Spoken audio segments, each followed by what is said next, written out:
Hai guys, ketemu lagi sama gua Adityalogy di channel The Snkrs, bukan channel The Snkrs, channel gua Adityalogy. Oke, kali ini gua dapat satu privilege ya, oke, bukan sedikit. Jadi gue baru dikasih tahu bahwa teman-teman mungkin tahu ada sebuah brand, ini brand lokal loh, ya, bernama Ageless Galaxy, ya, baru nyiapin sebuah store di area Kemang ya. Teman-teman mungkin kalau tahu nih yang gue pakai sekarang t-shirtnya ya, mereka udah beken banget, ada di mana-mana, ada di ODD, waduh banyak banget deh. Tapi baru kali ini mereka ngebuka their own store dan gue dapat kesempatan untuk bisa nge-preview duluan store-nya, dan kita nanti bakal ngobrol-ngobrol juga sama founder mereka ya. Oke, Tamish dan Oji hopefully ada di sini sih. So ya, ini udah lihat, ini masih fresh banget ya. Gue penasaran isinya apa karena collectionnya mereka seru-seru banget. Mereka juga bawa patah dari Belanda. Oke, sebelum kita mulai, welcome back to The Snkrs.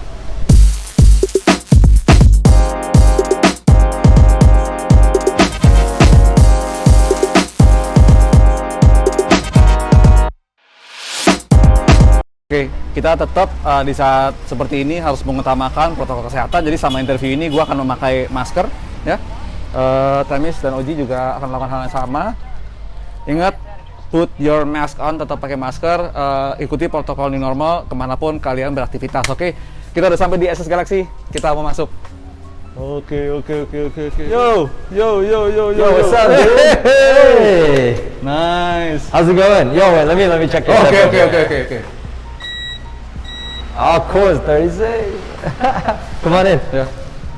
Oh, welcome to Ageless Galaxy. How are you, man? I'm good, dude. Wow, hey, Ji. Sedap loh. So, welcome to Ageless Galaxy. Finally. You get the first exclusive to check out our store before we open, you know, and I'm glad you're here, and I'm glad you're here to check it out. So, let's walk around. Yeah, it's nice, man. Minimalist gitu ya. Yeah, we just wanted to go very clean. All white. So what do you have in the store? So, well, in a nutshell, I mean, after 7 years, we're ready to open our first flagship store. And this has been a big plan of ours for the year. And so in our shop, we're going to be selling our main clothing brand, which is Ageless Galaxy. Okay. But we are also one of the official account holders for the brand called Pata. Yeah. If you want to buy Pata in Jakarta, you come to Ageless Galaxy and you'll have the latest drop, the latest collection, everything. And cool.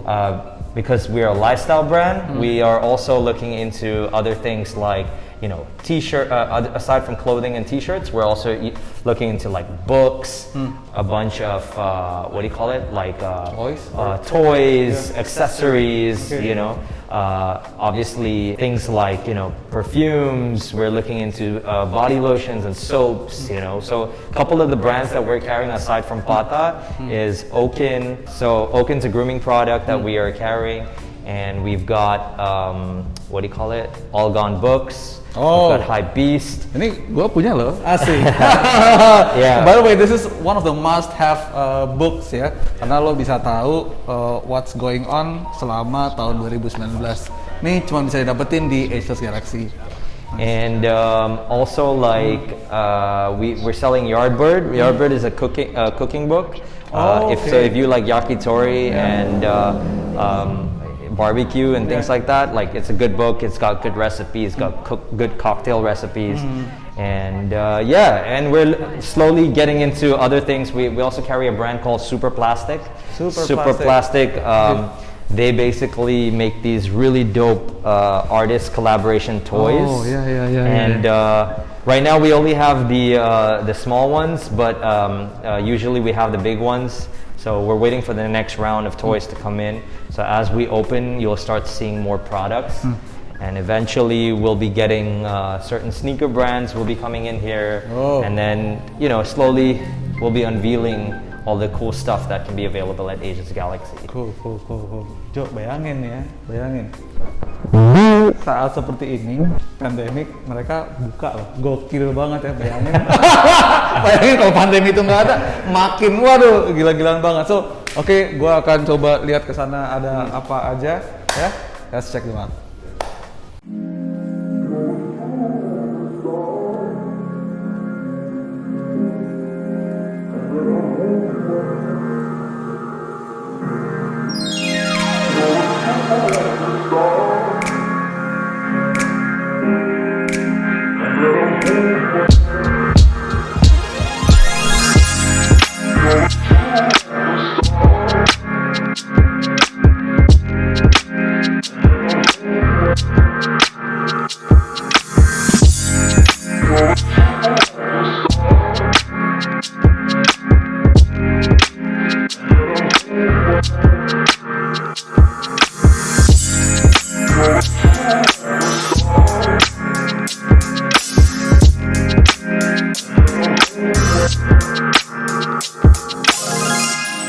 Oke guys, tadi udah lihat ya teman-teman semua. Gue udah kasih lihat ke preview dari store-nya Ageless Galaxy di bilangan Bangka Kemang. Tadi teman-teman lihat juga sebelum masuk kita semua harus dicek kesehatannya. All the protocols Ageless Galaxy did to us is already good. Cek suhu apa segala macam. Gue juga ada pakai sanitizer sebelum kesini, so I think it's good for us to open. Yeah, it's actually pretty good. Gue lumayan percaya sih. Kalau Tami setiap hari lari, man. It's very healthy. Yeah. Okay. Wow, man, congratulations. I mean, like, thank you for having me here. For sure, dude. I think it's long overdue, you know.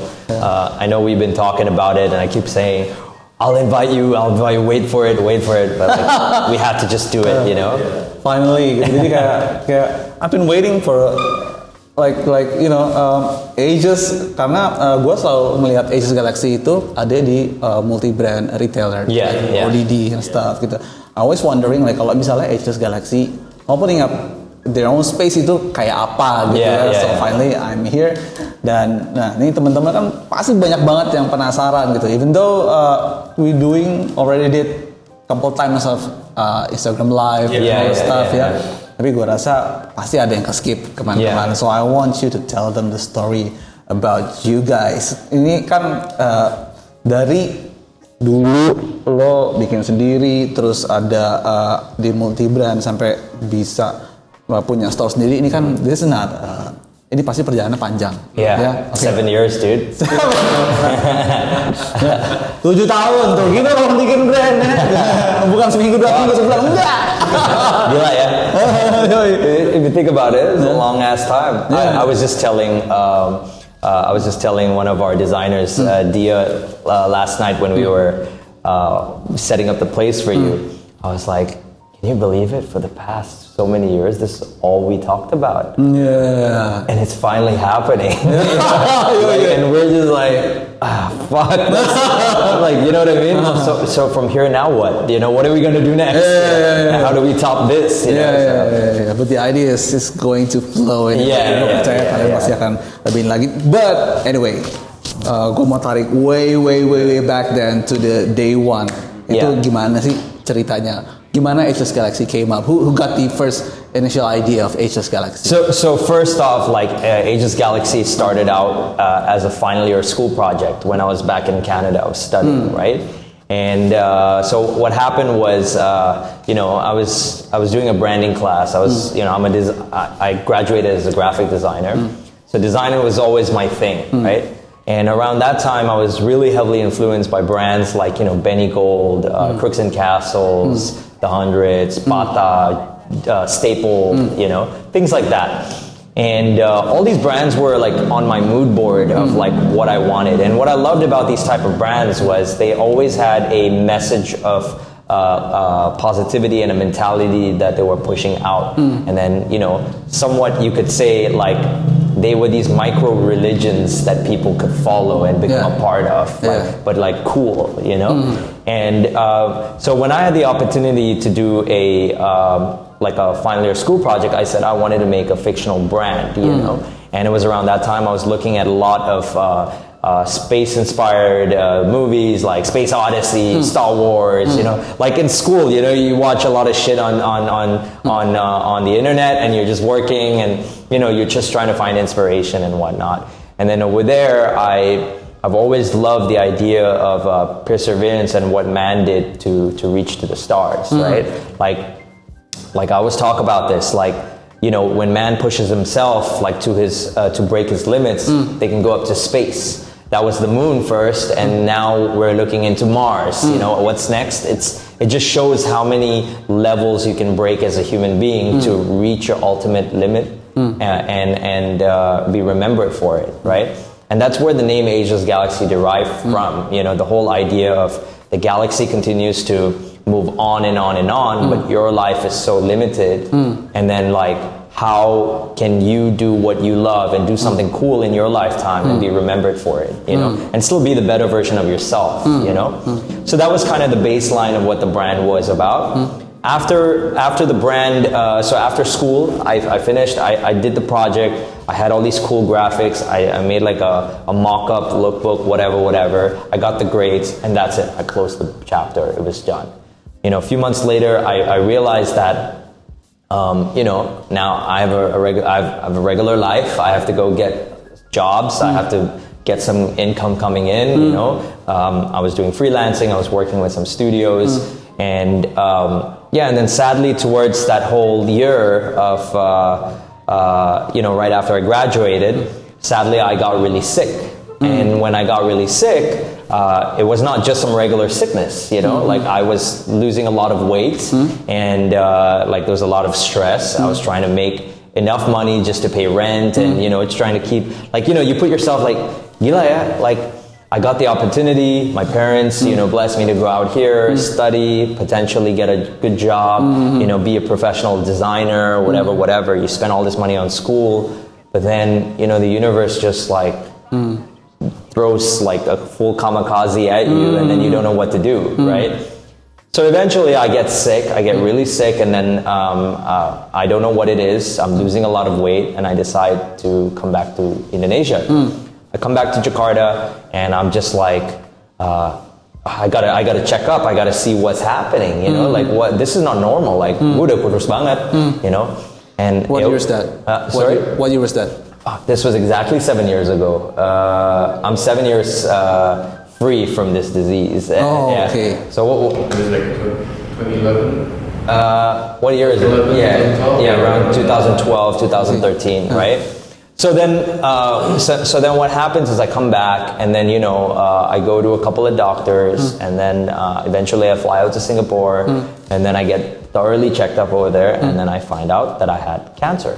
Damn, right? dude. And then in the process of this, I'm looking at the doctor and I'm like, what the fuck? You know, like, this is impossible. Like, I'm so young. Like, how can I have cancer? You know, and then she's like, yeah, and you know, you are almost into stage 5. You're at stage 4. And I was literally like, what the fuck, dude? Like, so what do I do now? You know, like, I see my mom and dad like super broken down. You know, they're trying to figure out what to do. Like, ya lah, like gue nggak pernah dapat cancer gitu. Like, what do you do? Like, I've never had this experience before. So there's a lot of emotions running into my head, right? And so this is me still trying to figure my life out first before actually getting on to, you know, things that I like doing, which is like art and design. Yaudah, so for like 6 months, I had to do chemo like 12 times, you know, every 2 weeks. Gue harus bolak-balik dari Jakarta to Singapore. I couldn't do the treatment over here because the doctors, I felt like I got misdiagnosed in Indonesia, which was really terrible. And the healthcare system over here, I'm really sorry, but it's not the best. You know what I mean? Not as good as in Singapore. I wish like the government would be able to be open-minded to let international people come in and share knowledge on hospitals and stuff like that, just so that our healthcare system can be a lot better. So I don't have to fly out all the fucking time. You know what I'm saying? Here it's so money oriented and all that bullshit. But that's like another topic we can talk about, right? Now, moving back into that, so I find the right doctor in Singapore, and she said, we can fix this. There's a 70% survival rate, right? So you can put your whole positive mentality on that, and let's just get you on the protocol of the chemo, and we'll get you healthy, and hopefully you survive, right? So here I am, and I'm just like, what the hell, man? Like how? Like, there's a big chance that I'm not going to be able to pull through this. Karena, you know, the doctor also has the real talk with you of just in case things don't work out. Mental lo harus kayak gimana? You know what I'm saying? Oh, that's tough, man. And like, how do you process that shit, right? And for me, that was such a hard part in my life, but it also opened a perspective of like, whatever I do from here on, I have to make a mark no matter how, no matter what, right? Yaudah. So first step was get back on the protocol of the chemo, and I started doing the treatments and everything. Abis itu, you know, I was being very positive. I started doing things that I liked a lot. I was doing a lot of drawings. I was designing for brands like iDenim. You know, Rio reached out, you know, and he was like, he knew I had cancer, and he knew that I had this passion for design, and he was like, just design my collections, whatever. So there was a long period of time where all iDenim's graphics, I was going under the alias of Pronto Pixel, and it was like me going in there and just doing a bunch of shit for them, and like I was a part of their brand, and I love those. Like Rio was my homie, you know, back in the day. And so that kept going. I kept doing a lot of art stuff, a lot of design stuff, like things that just made me happy, you know. Like I was heavy in the toy world, so I got into the toy community. So all those guys from like Museum of Toys and all, like those were the guys who were around me. Like I was being in a space where things that just made me happy. You know what I mean? So, you know, you get into this mentality, and then slowly I came across, like, you know, lo di rumah terus, you don't know what else to do. Ya udah, gue buka laptop, gue lagi bersihin my desktop. Habis itu, I came across this folder, Ageless Galaxy, a folder that I did as a fictional project, which I never really looked at as this was going to be like maybe the next big chapter of my life, or with anybody that I'm about to do it with, right? I never really gave it any thought of that. It was never in my, honestly, I never knew where I was going, you know? The goal was beat cancer and try to figure it out. Yaudah, I opened this desktop, I started looking at the files, and then I was like, I put a lot of work into this, you know, I put a lot of thought into what was happening. It was like my past self was preparing me for the future, you know what I mean? And it was weird. There was a lot of signs in this project that was positioning me from the mood board to all the checkpoints of like what I wanted to aspire to be, right? And then there was this quote, live to strive, strive to live. This quote was the baseline of whatever was going through in my head. It was the mentality for survival, right? There was another quote in there which states committed to time. The whole meaning of committed to time was based on the idea of the never-ending time and space, right? So like, as I said, right, the galaxy goes on and on forever, but your time is limited, but my time is even more limited because I have cancer, but how much can I do in my little, you know, time slot and be remembered for it, right? Tapi ini with the idea of maybe I might not make it, right? Ya udah, from there I was like, I took that mentality and I said I'm going to keep doing the things that I like, and I'm going to get people to remember me for that, right? And then slowly I started living that mentality for the brand. I started fucking around with the graphics more. I started looking at it and embodying it and envisioning it, working on the mood boards more. And then slowly I kept this positive mentality, and I started treating cancer like a game. You know, like every chemo I hit, for me was another round of winning, you know, and every like 3 sessions I had a checkup coming out. So I was always positive. I was always pushing it. I was like, fuck cancer, you know. But trust me, not everybody has this type of eagerness to pull through. Like we just lost a friend yesterday who passed away from cancer. Oh yeah, I heard. You heard about Priya, right? Yeah, Priya. He was one of our most fun clients we've ever had, you know. But the reason why I'm talking about it a bit more right now is because that really triggered me. It is a reminder of like, it could have been me, you know what I mean? And then, you know, even like Black Panther passed away from cancer. But you see, it's a very serious problem, right? So while I have the opportunity to survive, and while I have the opportunity to be healthy, I put all my efforts over there, right? So went through the whole cancer thing, and when my checkup came at my checkpoint, the cancer reduced from by 80%. All the cancers like shrunk down, you know. So I was sitting there in the room. The first thing, I was quiet when I saw that screen, right? And my doctor was like, "Holy shit, this is like fantastic. You are like going next level. From stage 4, you're literally shrunk down by like 70%. But you still need to finish the protocol of the 12 chemo rounds, right?" And I looked at that. of course, my mom was like super happy, you know, but I'm looking at that and I was just like, fuck this shit. I gotta beat the crap out of it, you know? So the mental was very aggressive, you know? And so I walked out of that and I was like, then I started embodying more the lifestyle, the mentality of what Ageless Galaxy was about first. Ini sebelum ini gue bikin baju ya. This is just the mentality, the whatever it takes mentality. Everything was just embodied into what we were doing. And it was around that time, so 6 months finished, I beat cancer, I do my last checkup, and then I decide to go on a, what do you call it? Gue udah mulai socialize, go out, you know, reconnect with friends. Tapi this time I'm like, no eyebrows, bald, everything, right? Like fucking alien, you know? But I used to hashtag Kiwi whenever I do the photos because you get this fuzz on your head. It's so funny. And so one day I end up at Aksara, right? And this is the day I ran into OG. Right? Oh, Aksara. Yeah. That one. So you could talk about what you used to do there. Yeah, so basically I used to work in Aksara. And I started there in 2006, I think, if I'm not mistaken. 2006? No, sorry, 2008. 2008 I started there. Wait, ini buat anak-anak ya yang mungkin nggak tahu apa itu Aksara. Soalnya ada toko buku nih ya. Itu like the spot gaulnya, spot Aksara was my Pinterest, FYI. You know, like I never used to go to Pinterest. Semua orang keren menurut gue di Jakarta Selatan itu nongkrong di Aksara atau enggak di atasnya ada sebuah cafe namanya Kasa. Oh my god, that's my. You have to go there to prove that you're in Jakarta Selatan. Sekarang udah nggak ada. Nggak ada sekarang.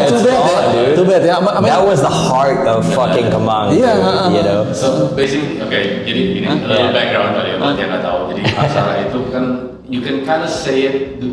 This is pre-internet and all that kind of stuff. Informasi nggak semuanya accessible. Lo cuma kalau yang lo lihat di TV yang lo dapat adalah yang commercials and all that kind of stuff. Kalau ke Aksara lo dapat sesuatu yang beyond that. All the movement yang ada di luar sampai akhirnya jadi pop itu di Aksara. Ya kan, you come from there, right? So I used to work there. Gue mulai itu pas gue masih kuliah. I started from the floor. Sales. From the floor, Sales assistant. Meaning he was the guy who greeted you at the door. Okay. Wow. Yes, basically. Buku apa sih negara, and then 3 months in, I got promoted into a buyer. Jadi gue bayarnya waktu itu because I was studying business, and somehow even though gue study business, teman-teman gue dulu tuh semua orang kreatif. Ya, jadi like photographers, graphic designers, artists, and all that kind of stuff. That's like my surrounding. I can't draw for shit. But he's in the middle of this world. Bisa gambar sama sekali, but it's always like I like it, I love it. So jadi waktu itu gue jadi bayarnya buku bisnis sama buku desain, and architecture and all that kind of stuff. So from there gue belajar lagi apa sih, like I got exposed more lah, gitu kan, what is out there, the design world and all that kind of stuff, what is happening and all that stuff. Nah dari situ, and then you know I keep going up and going up and going up. Gue jadi dari floor, terus gue ke buyer, terus gue ngurusin logistik. Shipping and all that kind of stuff, terus habis itu gue jadi bisnisnya juga, sampai sebelum gue cabut itu gue general manager di situ. And by the time when I was a general manager and all that kind of stuff, I was, you know, gue di kantor apa segala muter-muter ini, I Thomas, udah dia lagi dia dari gue desain, kan gue udah bagian gue nih, sudah datang, yo. Literally. It's like, yo, OG, you know, and he's like, the fuck? It's me, Thomas, like, yo. So, okay, background story. Gue kenal dia tuh pas sebelum ke Canada. Yeah, I was studying in Malaysia first. I was studying in Malaysia. I knew him through a very old friend of mine. Teman gue, mama gitu. His old friend used to live in he was my neighbor behind me. Pas gue datang ke Jakarta, whenever kita balik ke Jakarta, dia ajak hang out. We used to hang out at OG's house. You know? Dia tuh dulu gondrong. Like long hair.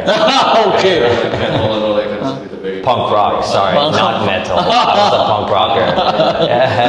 Ketemu dia, kurus, nggak punya alis. Fuck, dude. Terus habis itu botak, the fuck happened to you? It's because of the chemo. Yeah, dude. Like even I had no hair on my balls, dude. I was like clean. It was crazy. What the fuck happened to you? And all this shit. They're like, yo, I got cancer. I was like, fuck out of here, man. Serious, but like, looking up tag. No, this happened, and all kind of shit.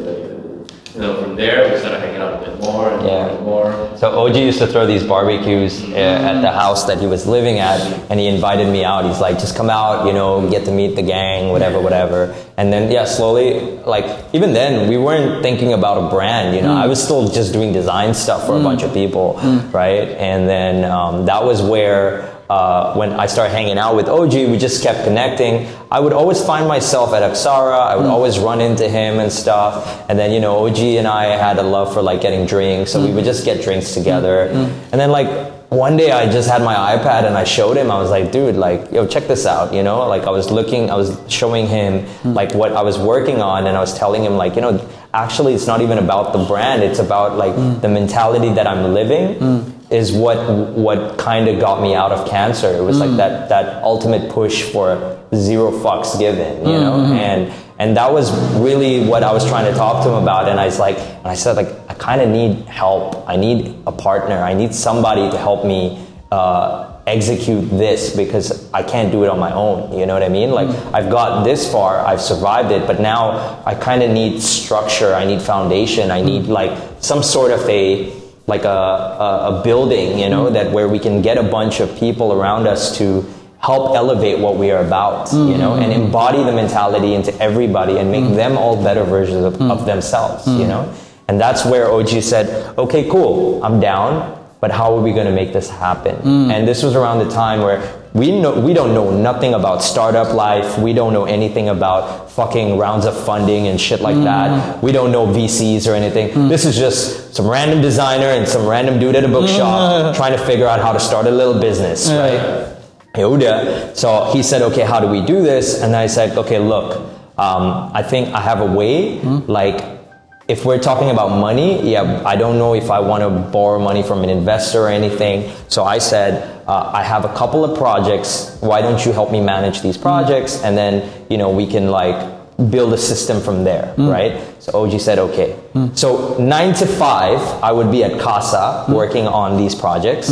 OG 9 to 5 would be at Aksara, right? And then 5 to 10, after he's done, he will come upstairs and he will work on Ageless Galaxy. But I would work from 9 to 10 fucking working on Ageless Galaxy, you know what I mean? Like, I'll just be at Casa. Dude, that place became my office. That became everybody there. All the staff, they knew me. Of course, they knew OG.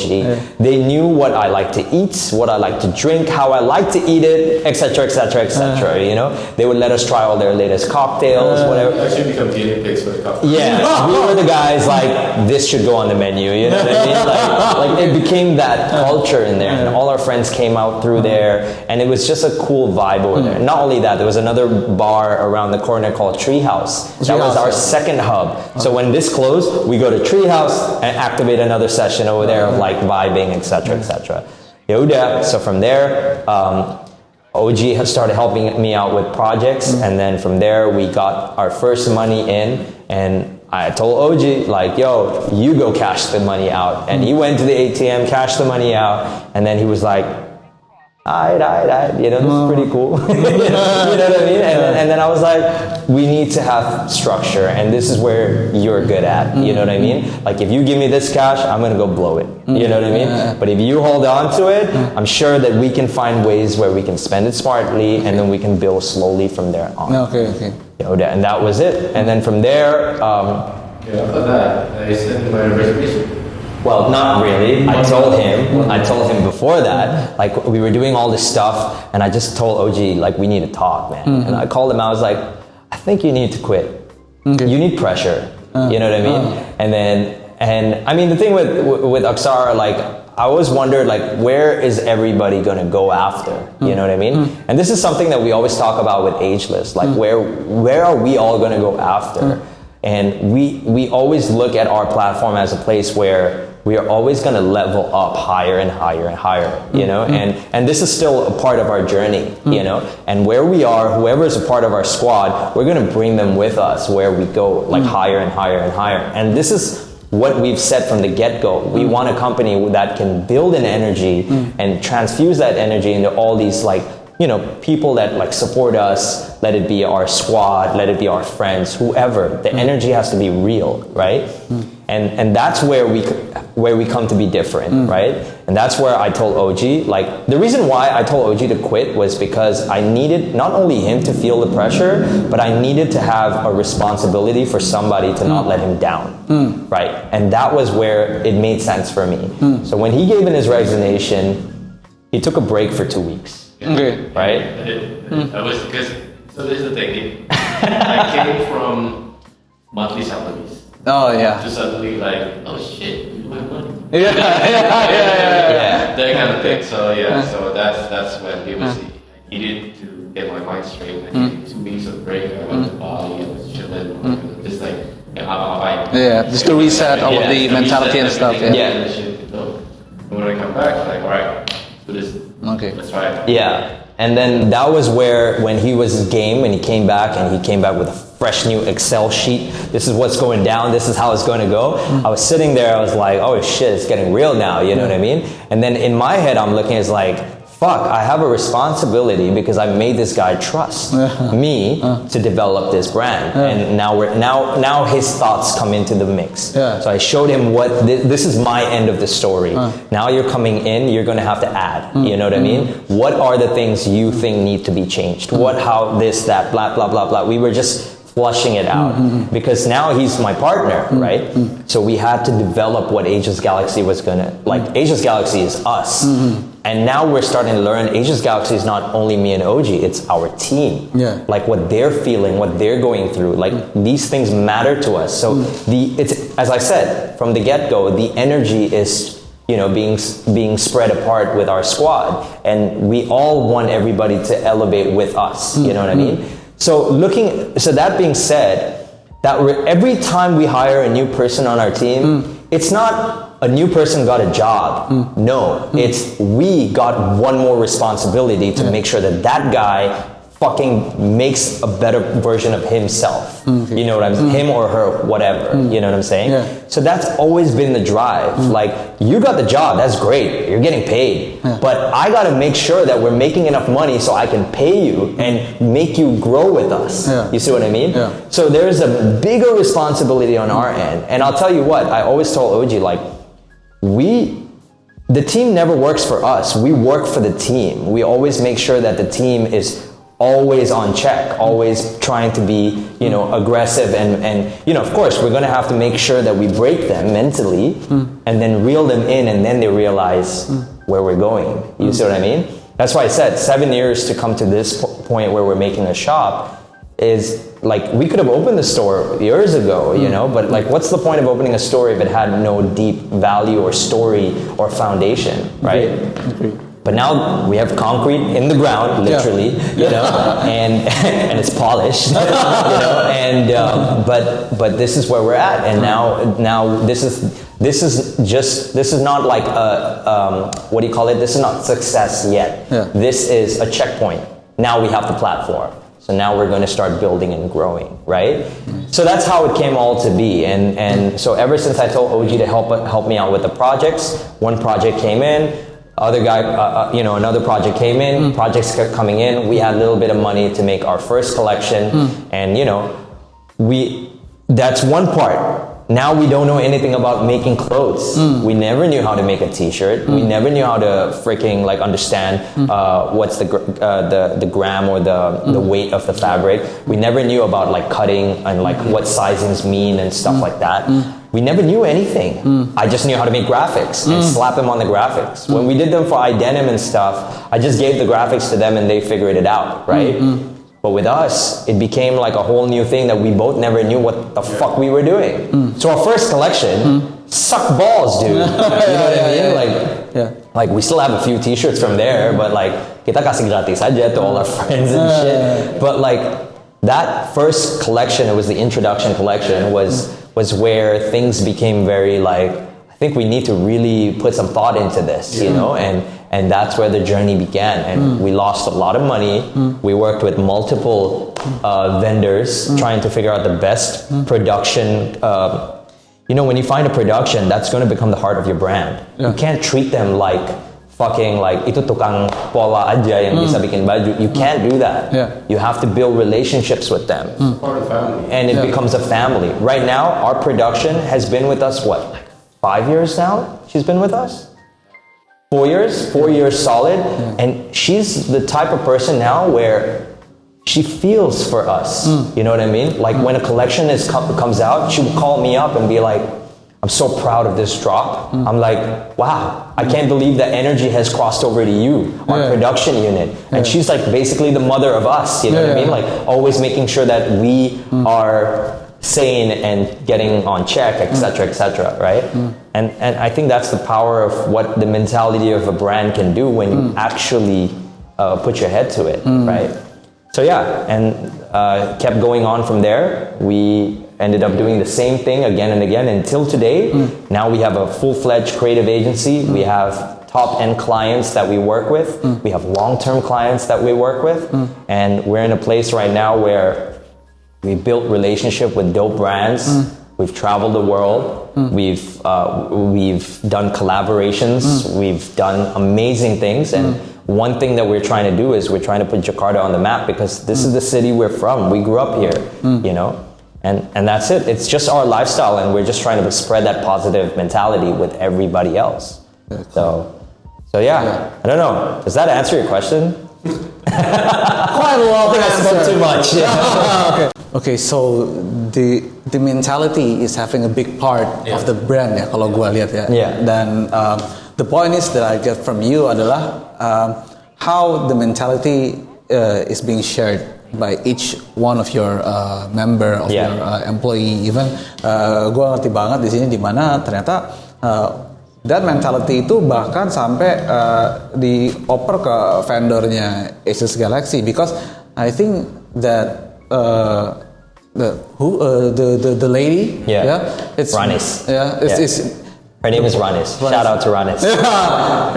It's a part of gimana Ageless Galaxy itu bisa seperti sekarang. Without her mungkin ya nggak akan kayak begini juga ya. That's one of the most important thing, bahwa dalam membuat brand itu teman-teman ya aspek-aspek tadi harus diperhatiin, karena ya lo hilang satu aspek aja dari yang tadi itu nggak akan menjadikan brand tersebut seperti sekarang ya. Nah, one of the most interesting thing adalah gini, Tamish is very all around. I'm sure that gue pertama kali lihat itu waktu I being invited to Nike. I've been invited to Nike. Gue mulai dig more about Ageless Galaxy. Then I know Ageless Galaxy is actually we could call it a local brand gitu ya kan? Brand came from Jakarta, dan banyak sih gue hit up-nya sama mereka. Kemudian kalau nggak salah di beberapa event-event kayak USS gue ketemu lagi sama Tamish sampai ya bener-bener tahu. Nah ini kan berubah dari you're dropping in the multi-brand retailer, terus lo decided untuk bikin tempat seperti ini, especially in this pandemic whole fucked up year gitu ya. Buat gua ya itu gila sih. Ya, how come, maksudnya kayak apakah membuat toko ini ideasnya itu adalah pada saat 2020 or even before? How does it they started?